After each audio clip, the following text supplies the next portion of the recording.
is News 4 San Antonio Today, the only local news station with nonstop news. Good morning. Nonstop News starts right now. We are the only station that is commercial free all the way until the top of the hour. We have you covered this morning, especially with Halloween costumes. You just heard from Jeannette and Phil, our engineer. She'll give us a deeper look at the weather again in a few moments. But now let's get a check in with David Mendoza. He is high in the sky and taking a look at how traffic is shaping up. Not so good, huh, David?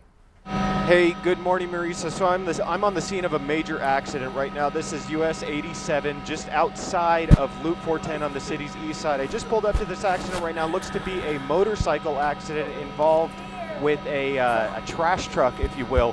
When I got on scene, I saw a person laying on the ground. It's not looking too good right now. I'm listening to police transmissions, trying to get the condition of this motorcycle rider to see how he's doing. I'm also keeping the camera quite a bit of ways just so I don't zoom into anything in case there's any serious injuries. I'm going to continue over the scene. I'll let you know what's happening here. Back to you for now. All right, David, thank you for that. We appreciate it. Time now is 6:42. The latest now on a big story from overnight. San Antonio firefighters remain at a vacant motel near the Forum Mall just outside Loop 1604 off I-35 on San Antonio's far northeast side after the building caught fire not once but twice overnight. News 4 San Antonio's Christina De Leon joins us live from the scene with the very latest. Good morning, Christina. Good morning, Marissa. Good morning, everyone. Yeah, in less than 12 hours, firefighters were called out there 2 times to this vacant hotel for a fire. And we want to show you what it looked like early this morning. Let's go straight to the video here. Firefighters were called out here to a building basically that has been blocked off because of construction on the access road here off of 35 northbound. This is out near Thousand Oaks as you're heading out of town here along 35. You can see firefighters all springing into action, as many as 33 units out there, which means dozens of firefighters were out at this vacant hotel.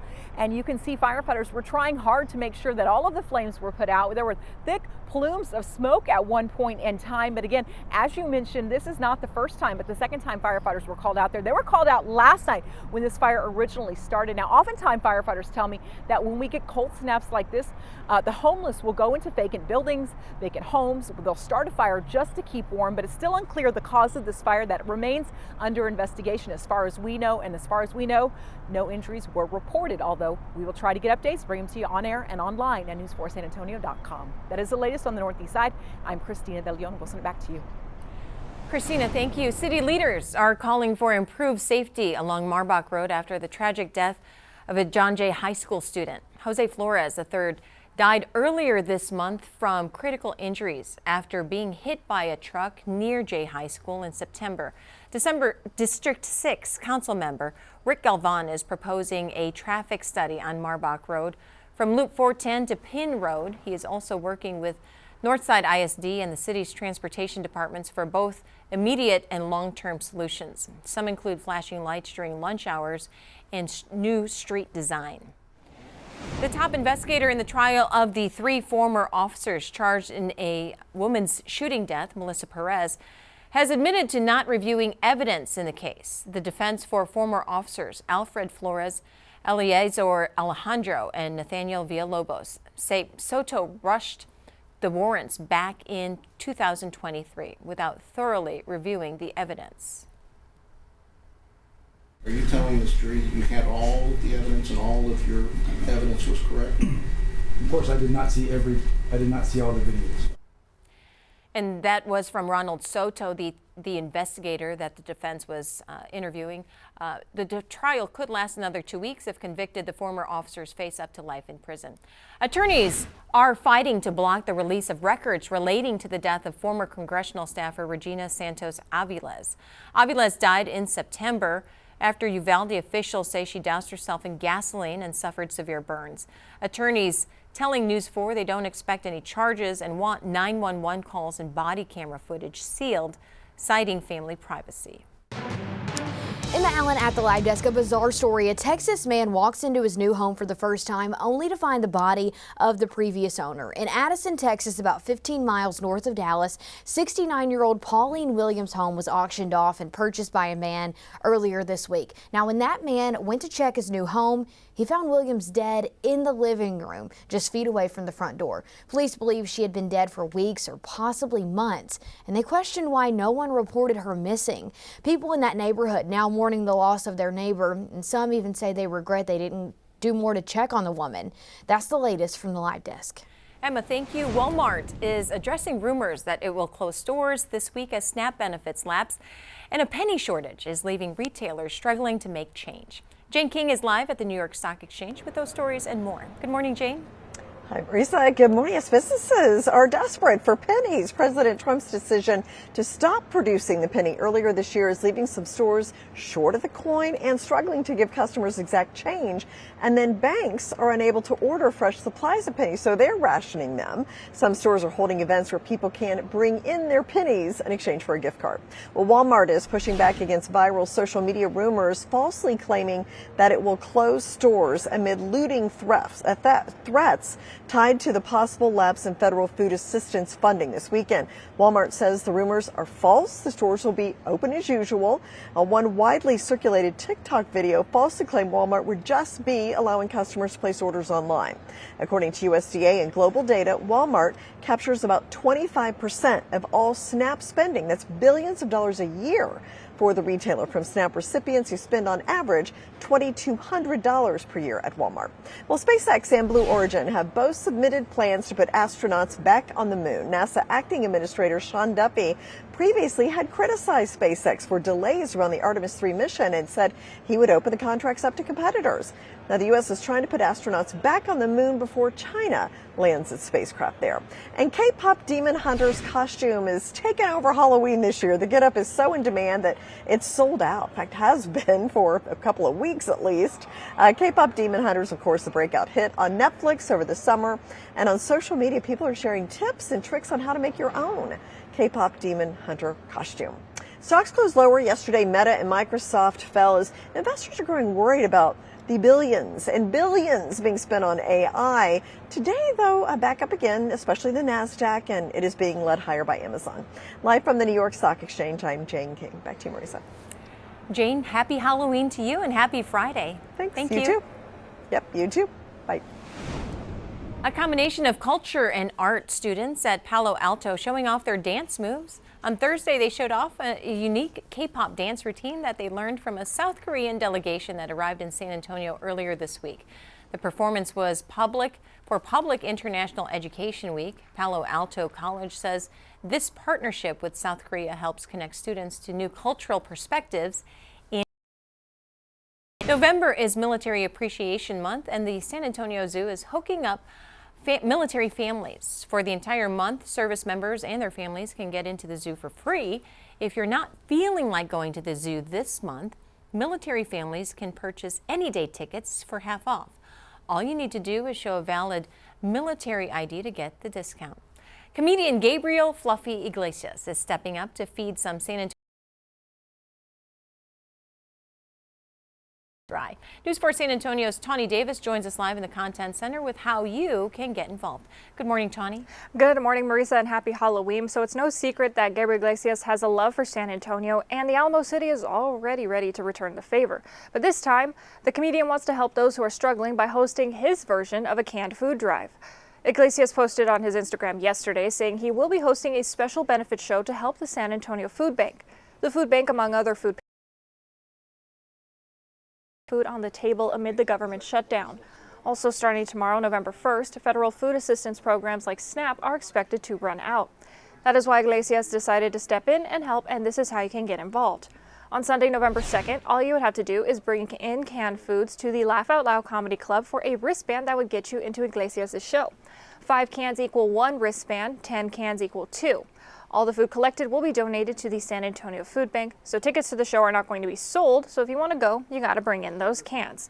So if you do want to go to the show while also helping people in need, the can drive will be on Sunday from 10 a.m. until 2 p.m. The actual show is expected to start at 3 p.m. at the Laugh Out Loud Comedy Club. Reporting live in the Content Center, I'm Tawny Davis. Back to you. White-tailed deer season starts tomorrow, and the weather is looking good for hunters. Chief Meteorologist Chris Suchan talked with the pros at OTIA Game Processing. A lot of happy people, You don't sweat, no sauna, and the deer move around, and the rut's just kicking off, so with this cold weather, the deer are going to be moving. They say this past summer's rain was good for vegetation growth, meaning the deer should be a couple of pounds heavier than normal.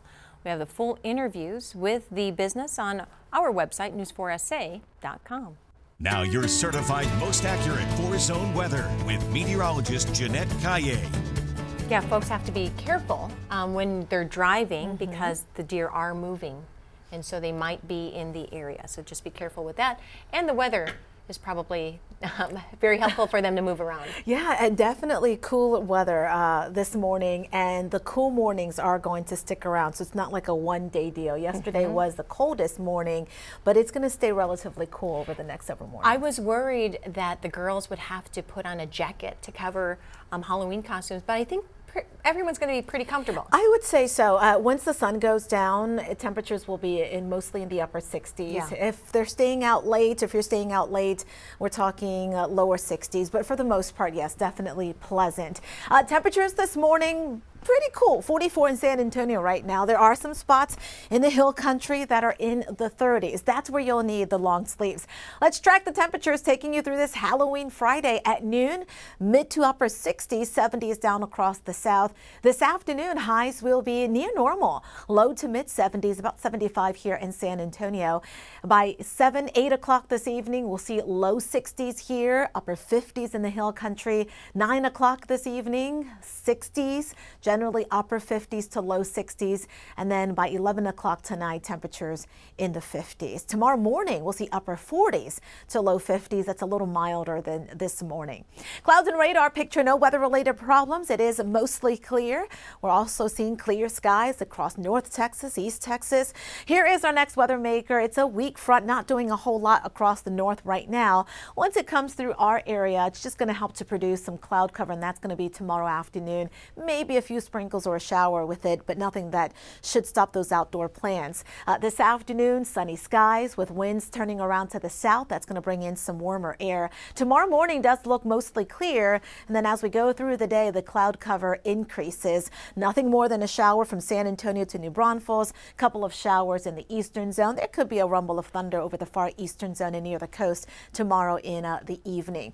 Temperatures on Sunday will be slightly cooler than tomorrow. Let's take a closer look at your weekend weather forecast. So tomorrow morning, mostly sunny, upper 40s to low 50s, and then late in the afternoon into the early evening, more clouds with just a 10% rain chance. On Sunday, a high of 74 degrees, and it gradually clears out. Clear skies for much of next week as high pressure moves in and keeps any big storm away, but that area of high pressure will then back off a week from today, allowing for another cold front to sweep through the area, and that could produce a couple of showers for next Friday into Saturday. Here's that trick-or-treating forecast. The dancing mummy is ready. 73 by 6, clear skies at 7, and notice by 8 o'clock in the evening, as I showed you earlier, temperatures mostly in the mid-60s. In the hill country, a Halloween treat for you today. 74, eastern zone 76, near 80 in the western zone. 10% rain chance here tomorrow, 20% in the eastern zone. Next week, as you can see, those cool mornings are here. It does warm up Wednesday, Thursday before that next front comes in next Friday. Daylight saving time that ends this weekend. Clocks fall back 1 hour starting at 2 a.m. on Sunday. Sunset by Sunday evening at 5:44. That's before 6 o'clock in the evening. Have a great Friday. Okay, Jeanette, thank you. Let's take a look and get a last check of traffic with David Mendoza and Sky 4. Hi, David. So a couple of updates with this situation. This was actually bicycle involved, and the sanitation trucks that we saw earlier don't actually appear to be involved with this accident. They are just the ones that reported it. From what I've heard, this potentially is a fatal bicycle involved accident. Again, this is on US 87 westbound headed towards Loop 410 here on the city's east side. Most likely we'll be seeing this road shut down for the moment. I'll leave you with that. Drive safe, everybody. Back to you. All right, David, appreciate you. In the hour Allen at the live desk. Brand new video coming in this morning showing the flooded New York streets after hours of wind and rain. This all leaving 2 people dead. Storms bringing heavy rainfall to the area, flooding those streets and submerging vehicles you see there. But this water didn't stop people from getting out. Some people even seen making the trek toward through the high waters in Brooklyn. Some drivers also deciding to brave the flood, which the city has strongly advised against. That's the latest from the live desk. Thank you, Emma. A reminder this morning, today is the last day to vote early in the county elections. Polls are open from 7 a.m. to 7 p.m. today. We're told that more than 100,000 people have voted early so far in this early voting session. Again, voting is November 4th. Election day is November 4th. And before we leave you, let's bring in Phil.